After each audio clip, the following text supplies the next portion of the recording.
오늘 말씀은 야고보서를 다루고자 합니다. 야고보서 전체에서 다루는 두 가지 중요한 개념은 믿음과 행함입니다. 로마서에서 바울이 이 둘 중에 믿음을 강조했다면 야고보서에서는 행함을 더 강조하고 있습니다. 그런데 이 야고보가 전하는 메시지의 정도가 아주 강합니다. 믿음으로 구원받은 성도는 말씀대로 살기 위해 최선을 다해야 합니다 정도가 아니죠. 행함 없는 믿음은 그 자체가 죽은 것이라. 영혼 없는 몸이 죽은 것 같이 행함이 없는 믿음은 죽은 것이니라. 강조하고 또 강조하고 있습니다. 구원은 믿음으로 받는 것이지만 올바른 믿음 있다면 행함의 열매로서 반드시 나타나는 것이다. 행함으로, 실천으로 그 믿음을 보이라 전하고 있습니다. 야고보가 그토록 믿는 성도의 행함을 강조한 이유가 있습니다. 야고보서가 기록될 당시 유대 그리스도인들은 로마 제국의 치하에서 예수님을 주를 믿는다는 이유로 혹독한 핍박과 시련을 견뎌야 했습니다. 그들 중에는 비참한 상황과 환경 가운데서도 믿음을 굽히지 않고 끝까지 신앙을 보이며 지켜낸 사람들이 있었습니다. 그런가 하면 또 다른 사람들은 끝이 보이지 않는 그 고난과 핍박 가운데서 세상으로 돌아간 사람들도 있었습니다. 그 이외에도 믿음은 있다고 하지만 믿음에 합당한 삶의 결과가 전혀 보이지 않던 그런 사람들이 나타났던 것이죠. 그래서 야고보서를 읽어보면 성도들이 어떻게 구체적으로 살아가야 할지 조목조목 명령하는 말씀이 참 많습니다. 사람들과의 관계에 관해서 또 고난을 이기는 방법에 관하여 또 차별하지 않고 사람들을 대하는 방법, 마치 구약의 잠언과 같이 가르치고 있습니다.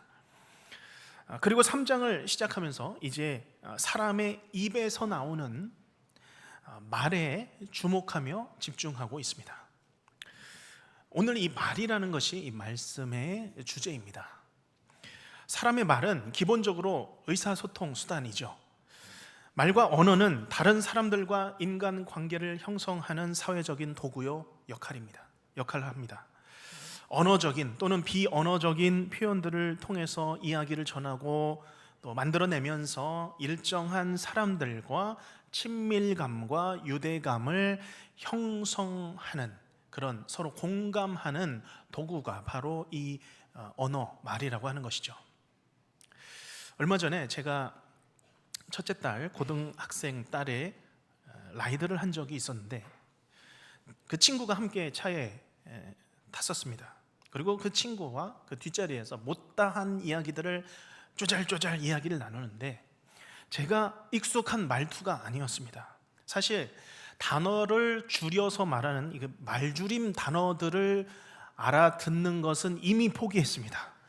너무 많고 어렵고 용어들 들었어도 잊어버립니다. 그래서 대충 문맥을 통해서 앞뒤 문장을 통해서 그 단어가 대략 무슨 뜻인지 추정하기만 합니다. 자, 그런데 이제는 한 문장이 달라졌습니다. 우리가 보통 말을 할 때는 문장을 마무리하는 끝이 그랬다 저랬다 하면서 그렇게 마무리를 하는데 이 아이들이 얘기하는 거 들어보니까 그랬음 저랬음 말을 하다가 왜 그랬음? 나 이거 해봤음? 대화의 문장이 뒤가 뚝뚝 끊기는 겁니다. 종결의 그 어미가 다 사라지고 그런데 그 대화가 정말 빠른 속도로 그랬음 저랬음 하면서 대화가 되는 겁니다. 그게 자기들끼리 소통하는 대화법이죠. 또래가 서로 그런 말투와 표현들로 무의식 중에 유대감을 형성하면서 끈끈함을 유지하는 겁니다. 그래서 제가 구체적으로 청소년들이 어떻게 대화하고 또 다가서야 할 것인지 방법을 찾아봤습니다. 그랬더니 청소년들과 대화하는 방법이 나오는데 이런 내용입니다. 단지 청소년들과만이 아닐 것 같습니다. 첫째, 말의 목적이나 의도를 버릴 것. 대화하는데 말의 의도나 목적을 버리라는 거죠. 둘째, 설득하거나 조언하지 말 것. 셋째, 청소년의 말을 따라가며 반응할 것. 그래, 그랬니, 저랬니 하면서 따라가는 거죠. 그리고 마지막으로 첫 술에 배부르려고 하지 말 것. 이야기를 하면서 이번 내가 지금까지 한 10개 모아놨던 얘기를 다 쏟아부어야지 하면 마음을 먼저 닫아버리는 것이죠. 첫 술에 배부르려고 하지 말 것. 정말 어느 하나도 쉬운 게 없습니다. 그런데 중요한 것은 이 대화를 위해서는 상대방을 존중하고 또 더 낮은 마음이 필요하겠구나, 그런 생각은 들었습니다. 우리의 말 안에는 우리의 마음과 태도와 감정이 담겨 있습니다. 말 한마디가 사람의 어떤 인생을 일으키기도 하고 한 사람을 때로는 그 마음을 상하게 하고 낙심하게 만들어서 좌절하게 만들기도 합니다. 그래서 야고보도 이 말이 얼마나 중요한지를 강조하면서 8절에 이렇게 말씀하고 있죠. 우리 8절 말씀 우리 같이 한번 읽겠습니다. 시작. 혀는 능히 길들일 사람이 없나니 쉬지 아니하는 악이요 죽이는 독이 가득한 것이라. 아멘. 우리에게 혀가 얼마나 제어하기가 어려운 것인가, 우리의 말을 통해서 얼마나 좋지 않은 영향을 주고 다른 사람들에게 부정적인 힘과 능력을 주는지를 말씀하고 있습니다. 오늘 우리가 일상의 예배라는 큰 주제 하에 우리의 말의 때로는 표현이 어떻게 예배하는 말과 또한 우리의 입술이 될지 함께 묵상해 보고자 합니다. 우리의 일상에서 굉장히 큰 부분을 차지하고 있는 이 말이라는 것이 매일 어떻게 새로운 마음과 새 말로 하나님을 예배하며 살 수 있을지 우리가 함께 고민하며 말씀을 받는 시간이 되시기를 간절히 바랍니다. 자, 먼저 본문은 혀가 가진 이중성, 말의 이중성에 관하여서 전하고 있습니다. 9절, 10절 말씀입니다. 9절을 먼저 제가 읽겠습니다. 이것으로, 이 혀로 우리가 주 아버지를 찬송하고 또 이것으로 하나님의 형상대로 지음받은 사람을 저주하나니. 10절 읽습니다. 한 입에서 찬송과 저주가 나오는도다. 내 형제들아, 이것이 마땅하지 아니하니라. 아멘. 여기 9절에 이것은 이라고 할 때 이것은 위로부터 언급해오던 혀입니다. 야고보는 먼저 이 혀가 가진 긍정적인 역할을 말하고 있습니다. 부정적인 역할과 영향만 있는 줄 알았는데 가장 우선적인 혀의 긍정적인 역할이 있다고 하는 것이죠. 무엇입니까? 이것으로 우리가 주 아버지를 찬송하고입니다. 즉 우리의 입으로 할 수 있는 첫 번째는 주 아버지를 찬송하는 입입니다. 하나님을 송축하며 우리의 입술로 찬양하는 이 일이야말로 사람의 말 중에서 가장 가치 있고 소중하고 의미 있는 말입니다. 특히 여기 주 아버지를 찬송하는 주체는 우리입니다. 찬송하다, 기본형인데요. 기본형에서는 헬라어 단어로 율로게오입니다. 내가 찬송하다 인데 이것이 1인칭 복수가 되어서 우리가 찬송하다입니다. 그래서 더글라스 무라는 신약학자는 이 구절을 주석하면서 야고보는 이 구절에서 당시 성도들이 함께 드리던 공동체의 예배를 생각하면서 글을 적고 있다라고 설명하고 있습니다. 공동체 안에서 성도들이 자신들의 목소리를 하나로 모아서 입으로 우리 아버지 하나님을 찬양하고 노래하고 고백하는 모습입니다. 예배 가운데서 우리가 입으로 소리를 내서 하나님을 찬양합니다. 높입니다. 하나님을 복되게 합니다. 얼마나 우리의 입술이 복된 입입니까? 우리의 입으로 하나님을 찬양한다는 것은 쉬운 말로 표현하면 하나님을 향하여 가장 좋은 말들을 하나님께 올려드린다는 의미입니다. 헬라어로 율로게오라는 단어는 찬송하다라는 뜻이 있지만 더 많은 헬라어 성경 안에서는 축복하다라는 용어로 쓰입니다. 사람이 다른 사람을 향하여서 복된 말을 전하는 그런 표현을 할 때 이 율로게오라는 표현을 썼습니다. 그래서 영어 성경에서는 주 아버지를 찬송하다라는 단어를 bless라는 단어로 표현합니다. 하나님을 축복한다는 표현이죠. 사실 축복이라는 것은 하나님이 우리에게 주시는 것이죠.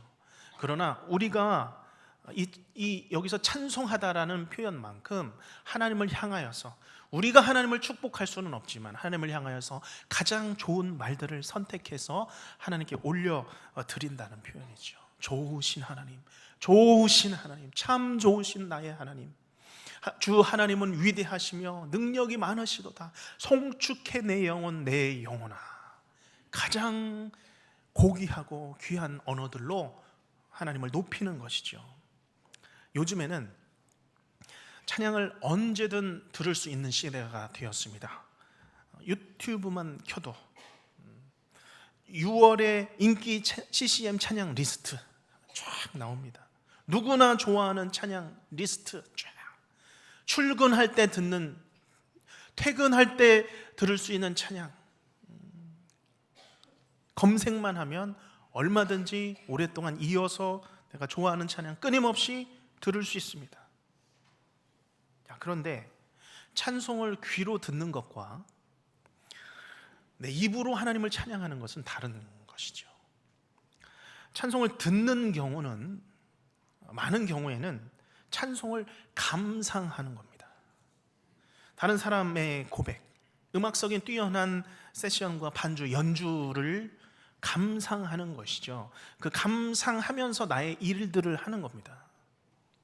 그러나 지금 여기서 말하는 것은 내 혀로, 내 입으로 직접 하나님의 좋으심과 위대하심을, 단어들을 선택해서 하나님께 올려드린다는 것입니다. 그래서 성경을 보면 우리가 이 하나님을 찬양하기 위해서 지음을 받았다, 우리의 인생의 목적은 하나님을 찬양함이다 라는 구절들이 성경 곳곳에 기록되어 있습니다. 그 중에 이사야 43장 21절 말씀을 보면 이렇습니다. 우리가 함께 읽어보겠습니다. 시작. 이 백성은 내가 나를 위하여 지었나니 나를 찬송하게 하려 합니다. 아멘. 하나님이 우리를 지으신 목적이 무엇입니까? 나를 찬송하게 하려 함이라. 우리가 이 시간 함께 우리의 입술로 고백해 보겠습니다. 주여 내 입술이 주를 찬송하는 입술이 되게 하소서. 아멘. 아멘. 우리의 입술의 첫째 목적은 주 아버지를 찬송함입니다. 이것으로 우리가 지으심을 받았습니다. 그래서 다윗은 시편 19편 14절에서 이렇게 말씀하고 있습니다. 중반절 말씀부터 보면 내 입의 말과 내 마음의 모든 묵상이 주 앞에 어떻게 해요? 연락되기를 원하나이다. 주 앞에 드려지기를. 내 입술의 모든 말과 나의 마음 가운데 일어나는 모든 말들까지, 내면의 말들까지 주님 앞에 드려지는 삶이죠. 우리가 한번 지난 한 주간을 돌아보시기를 바랍니다. 나의 어떤 말이 어떤 순간에 하나님 앞에 올려드려졌습니까? 어느 순간 내 입으로 하나님을 찬송하셨습니까? 하나님을 찬송하는, 입술로 표현하는 그런 말들이 많으셨습니까?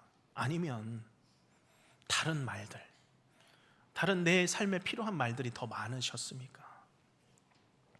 우리의 찬양이 내 입술의 습관이 되시기를 주님의 이름으로 축복합니다.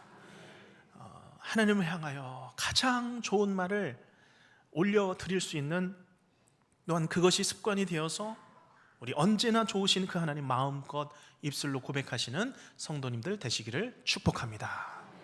자, 그런가 하면 이 찬송하는 이 입술이 또 다른 일을 합니다. 9절 하반절을 읽어보면 이렇습니다. 또 이것으로부터 같이 읽겠습니다. 또 이것으로 하나님의 형상대로 지음을 받은 사람을 저주하나니. 저주하나니. 여기 또 이것으로라는 단어로 이어지고 있습니다. 찬송하는 입술이 또 같은 값으로 동일한 무게로 하는 것이 무엇입니까? 하나님의 형상대로 지음받은 사람을 저주합니다. 찬송이 다른 대상을 향하여서 좋은 말들을 주는 것이라면 그 반대는 나쁜 말들을 다 골라서 그 대상을 향하여 모욕하는 것입니다. 비난하고 험담하고 욕설하며 비방하는 것이죠. 그런데 이런 부정적인 모든 단어들 중에서 가장 최상급의 단어가 저주하는 것입니다. 고대 시대에도 그랬지만 이 성경이 기록된 당시에도 사람들은 이 저주에 큰 힘이 있다고 여겼습니다. 고대의 저주는 주로 다른 사람에게 재앙이 닥치기를, 불행이 닥치기를 바라고 기원하며 때로는 주술적인 행위까지 포함이 되었습니다. 좋게 되지 않게 원하는 것입니다. 그래서 절대 좋지 않게 이야기하는 것이죠.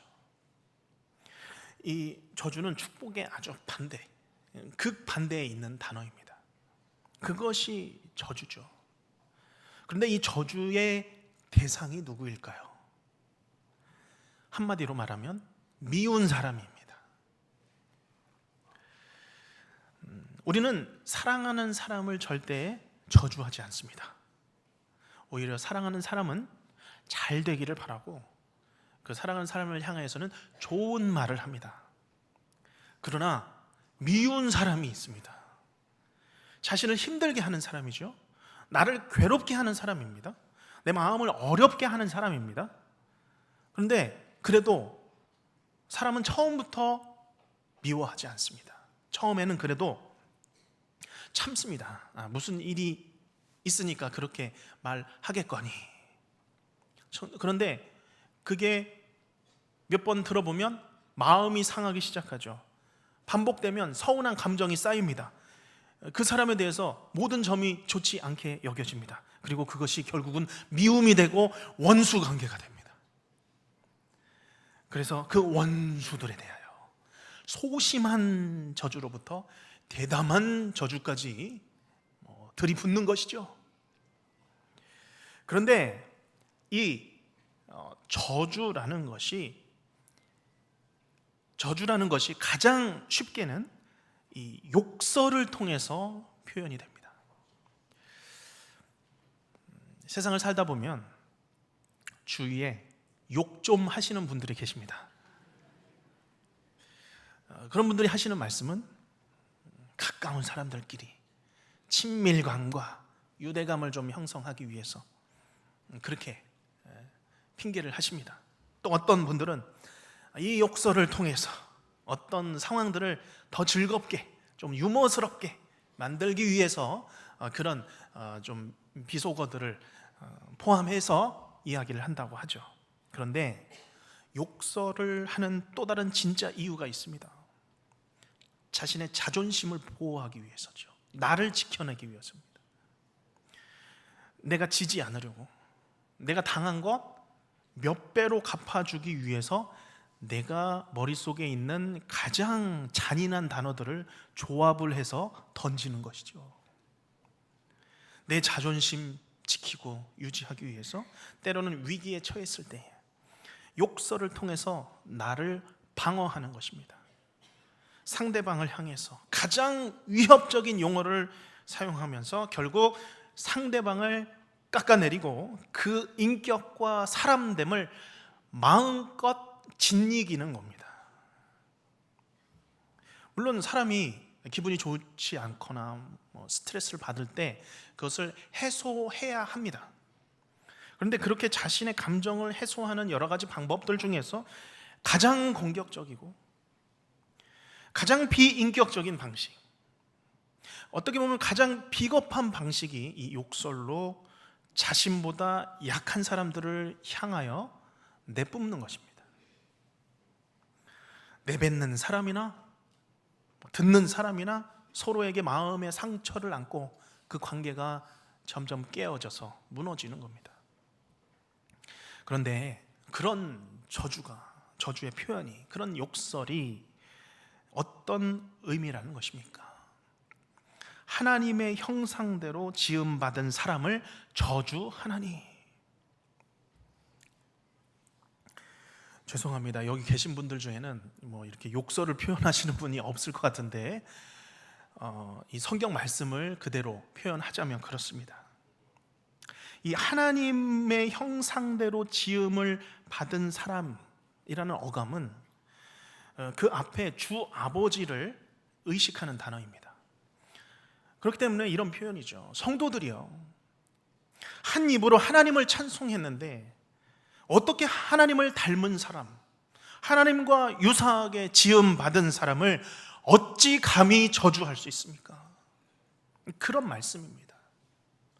내가 화가 나서 내 사랑하는 배우자를 저주합니다. 그러나 그 저주는 내 사랑하는 배우자를 지으시고 만드신 하나님을 향한 저주라는 것입니다.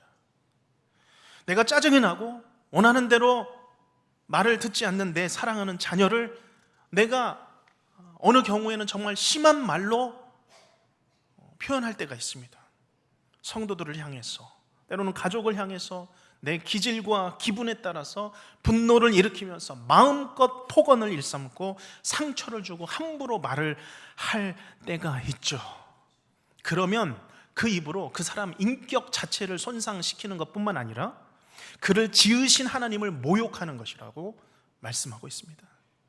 또한 그 안에 거주하고 계시는 성령 하나님을 향한 저주라는 것이죠. 그래서 예수님께서는 마태복음 5장 22절 말씀에 형제 자매들에게 노하며 욕하는 이들을 향하여서 이렇게 말씀하고 있습니다. 표준 세번역인데요, 한번 들어보시기를 바랍니다. 그러나 나는 너희에게 말한다. 자막을 올려주시고요. 그러나 나는 너희에게 말한다. 자기 형제나 자매에게 성내는 사람은 누구나 심판을 받는다. 자기 형제나 자매를 모욕하는 사람은 누구든지 의회에 불려갈 것이요, 자기 형제나 자매를 바보라고 하는 사람은 누구든지 지옥 불 속에 던짐을 받을 것이다. 쉽게 성내고 모욕하고 분노하는 사람들이 있습니다. 바보라고 하며, 성경에서는 바보라고 표현이 되었지만 이 외에도 바보와 같은, 이보다 더 넘어서는 수많은 그런 욕설의 표현들, 비속어들, 그런 표현들을 하면서 형제 자매들에게 쏟아붓는 거죠. 입에 담지 말아야 할 표현, 그런 표현들에 입에 익숙한 사람들이 있습니다. 이런 사람들에게 예수님께서는 정말 무서운 말씀을 하고 계시는 것이죠. 이런 사람은 누구든지 지옥불 속에 던짐을 받을 것이다. 신앙이 있다고 하면서, 믿음이 있다고 하면서 여전히 입이 거칠고 말이 전혀 거듭나지 않았다면 이 사람은 다시 그 신앙을 생각해 보라는 것입니다. 열매 없는 삶이라는 것이죠. 행함이 없는 믿음입니다. 죽은 믿음, 껍데기, 공허한 믿음 아닌 믿음이라는 것이죠. 그래서 거듭난 성도는 반드시 그 입도 거듭나는 것입니다. 예외는 없습니다. 기질의 문제가 아닙니다. 사는 환경의 문제도 아닙니다. 어느 누가 나를 이렇게 만든 것도 아닙니다. 내가 너무 그게 익숙해져서 이제는 그 표현을 이제는 떠날 수가 없습니다 라고 할 것도 아닌 것이죠. 내가 제대로 영적으로 하나님의 자녀가 되었다면, 거듭났다면 성도는 죄를 피하게 되어 있습니다. 점점 멀어지게 되어 있다는 것이죠. 바라기는 우리의 입술이 주 안에서 주를 찬송하는, 먼저 찬송하는 입술이 되기를 간절히 바랍니다. 또한 하나님의 형상을 본받은 형제 자매들에 대하여서 가족과 성도들에게 축복하는 입술이 되기를 주님의 이름으로 축복합니다. 내 입에서 거칠고 노하고 비난하는 말이 나오려고 할 때마다 성령 하나님, 나의 입술을 제어하여 주시옵소서. 그것이 축복의 말로 바뀌어가는 내 입술의 모든 말들이 되게 하여 주시옵소서. 성령 하나님을 의지하실 수 있는 성도님들이 되시기를 간절히 바랍니다. 그렇기에 오늘 말씀은 그저 소극적으로 하나님의 형상을 닮은 형제와 자매를 저주하지 마십시오, 여기에서 끝나는 말씀이 아닙니다. 하나님을 찬송하는 입으로, 하나님을 향하여 축복의 언어로 하나님께 좋은 말들을 다 올려드렸던 것처럼 일상에서 하나님이 명하신 선한 말, 축복의 말을 하고 살라라는 말씀입니다. 성경에 보면 하나님은 사람들에게, 하나님 백성들에게 너희가 축복하라라는 말씀을 많이 하셨습니다. 그리고 하나님은 그렇게 우리가 다른 사람들을 향하여서 축복하게 된다면 강복하신, 하나님이 복을 내리시는 거죠. 강복하신다고 약속해 주셨습니다. 우리가 잘 아는 민수기 6장 22절부터 27절까지 이르는 말씀이 있습니다. 먼저 22절과 23절 우리 천천히 한번 같이 읽겠습니다. 시작. 여호와께서 모세에게 말씀하여 이르시되 23절 아론과 그의 아들들에게 말하여 이르기를 너희는 이스라엘 자손을 위하여 이렇게 축복하여 이르되. 아멘. 하나님께서는 모세를 통해서 아론과 그의 아들들을 축복하는 사람들로 세우셨습니다. 축복자로 세움받은 그들의 직업은 제사장들이었습니다. 그리고 그들을 향해서 백성들에게 너희는 이제 가서 백성들을 축복하라 말씀해 주십니다. 이 제사장들에게 축복권을 주신 것이죠. 자, 그러면 이 시대에는 누가 제사장들일까요? 목회자가 제사장입니까? 아니면 그래도 장로님들까지 제사장들입니까? 아니죠. 예수님 믿는 모든 사람들이 제사장들입니다. 하나님은 예수 그리스도의 피로 구원을 받은 모든 성도들, 그들을 제사장으로, 왕같은 제사장으로 삼아 주셨음을 믿으시길 바랍니다.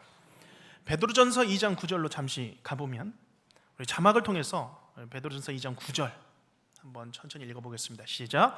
그러나 너희는 택하신 족속이요 왕같은 제사장들이요 거룩한 나라요 그의 소유가 된 백성이니 이는 너희를 어두운 데서 불러내어 그의 기이한 빛에 들어가게 하신 이에 아름다운 덕을 선포하게 하려 하심이라. 아멘. 누가 제사장입니까? 나입니다. 우리 모두입니다. 내가 왕같은 제사장이라면 하나님께서는 나에게 동일하게 축복권을 주셨습니다. 그 축복권으로 어떻게 축복하라고 말씀하시나요? 민수기 6장 24절에서 26절로 다시 돌아가 보면 우리가 이 말씀을 읽을 때에 내가 왕같은 제사장으로서 이 시간 축복하기 원하는 대상을 한번 떠올려 보시길 바랍니다. 남편이든 아내든 내 자녀든 성도들이든 왼수들이든 한번 떠올려서 정하시기를 바랍니다. 다 정하셨죠? 그 한 사람을 향해서 우리 24절부터 26절 그분들을 축복하며 읽습니다. 시작. 여호와는 내게 복을 주시고 너를 지키시기를 원하며 여호와는 그의 얼굴을 내게 비추사 은혜 베푸시기를 원하며 여호와는 그 얼굴을 내게로 향하여 드사 평강 주시기를 원하노라 할지니라 하라. 아멘. 마음껏 축복해 주셨습니까? 소리가 작은데요. 아멘. 네. 그러면 이렇게 여호와 하나님의 이름으로 축복을 해준다면 어떤 일이 일어납니까? 마지막 27절 말씀을 제가 읽겠습니다. 그들은 이같이 내 이름으로 이스라엘 자손에게 축복할지니 내가 그들에게 복을 주리라. 아멘. 한 입으로 하나님을 찬양하고 같은 입으로 축복을 구하는 일, 바로 이러한 일이라는 거죠. 이것이 마땅한 일입니다. 한 샘에서는 단물만 나오든지 쓴물만 나오든지 하는 것입니다. 무화과 나무에서는 무화과 열매만 열리고 포도나무에서는 포도 열매만 맺힌다는 것입니다. 결국 거듭난 성도의 입에서는 오직 찬송과 축복의 말이 습관이 되고 익숙한 것이 되어서 자꾸 나온다라는 말씀입니다. 우리가 새 마음에서 나온 새 말을 선포하며 사시기를 바랍니다. 축복의 선포죠. 내 입에서 축복의 말이 넘쳐나시기를 바랍니다. 내 힘으로는 불가능합니다. 성령 하나님께서 힘을 주셔야 하죠. 성령 하나님을 의지하셔야 합니다.